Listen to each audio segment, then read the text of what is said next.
تو یہ روح اوپر سے واپس آتی ہے، اور دوسری طرف انسان اس کے جسم کو قبر تک چھوڑنے کے لیے آ چکے ہوتے ہیں، قبر میں اس کو دفن کر دیتے ہیں، قبر کے اوپر مٹی ڈال دیتے ہیں، اور اس کی یہ روح اس کے جسم میں داخل ہو جاتی ہے، تو پھر حساب کتاب کے فرشتے پہنچ جاتے ہیں۔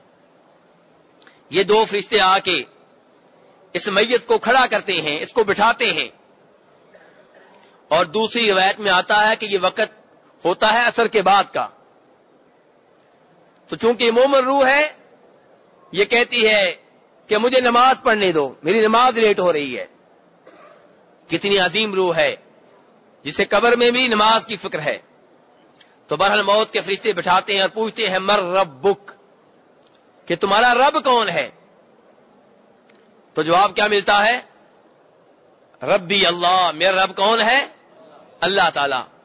میرے بھائی، جو عربی جانتے ہیں ان کے بارے میں سمجھ آتی ہے کہ وہ جواب دے لیں گے، جن کو عربی نہیں آتی وہ کیسے جواب دیں گے؟ تو میرے بھائی، اللہ تعالیٰ سکھائے گا، آپ کے عمل نیک ہوں گے، قبر میں عربی بھی سمجھائے گی، صحیح جواب کی توفیق بھی اللہ تعالیٰ دے گا۔ اور اگر اعمال برے ہوں، اعمال گندے ہوں، اللہ ناراض ہو، تو چاہے آج کل کے رواج کے مطابق قبر کے اوپر کھڑے ہو کے اذانیں دی جائیں، میت کو سکھایا جائے کہ فرشتے سوال کریں تو جواب یہ دینا ہے، کوئی فائدہ نہیں ہوگا۔ بلکہ اللہ تعالیٰ کا اعلان ہے کہ وَمَا أَنْتَ بِمُسْمِعٍ مَّن فِي الْقُبُورِ، کہ جو قبروں میں ہیں انہیں آپ اپنی آواز نہیں سنا سکتے۔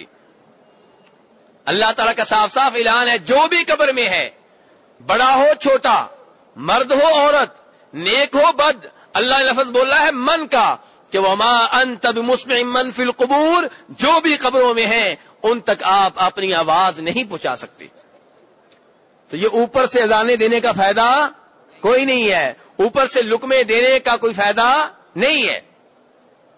اور اسی سے ملتی جلتی وہ بات ہے جو بخاری شریف میں آتی ہے، جس میں جناب عبداللہ ابن عمر کہتے ہیں ان لوگوں سے جنہوں نے عبد الرحمن بن عوف رضی اللہ عنہ کی قبر کے اوپر خیمہ گاڑ دیا تھا تاکہ انہیں دھوپ نہ لگے، انہوں نے کہا تھا اس خیمے کو اکھاڑ دو، انہیں سایہ دے گا تو ان کا عمل دے گا۔ تو بات کس سے بنتی ہے؟ عمل سے بات بنتی ہے میرے بھائی۔ تو اس کہنے کا مطلب یہ ہے کہ اب اس سے سوال ہو رہے ہیں اور اللہ کی توفیق سے جواب دے رہا ہے، کیونکہ اس نے جو زندگی گزاری ہے وہ زندگی گزاری جس کے اوپر رب راضی ہے۔ اب اللہ اس کو توفیق دے رہا ہے کہ اس سوال کا جواب کیا دینا ہے، کیسے دینا ہے۔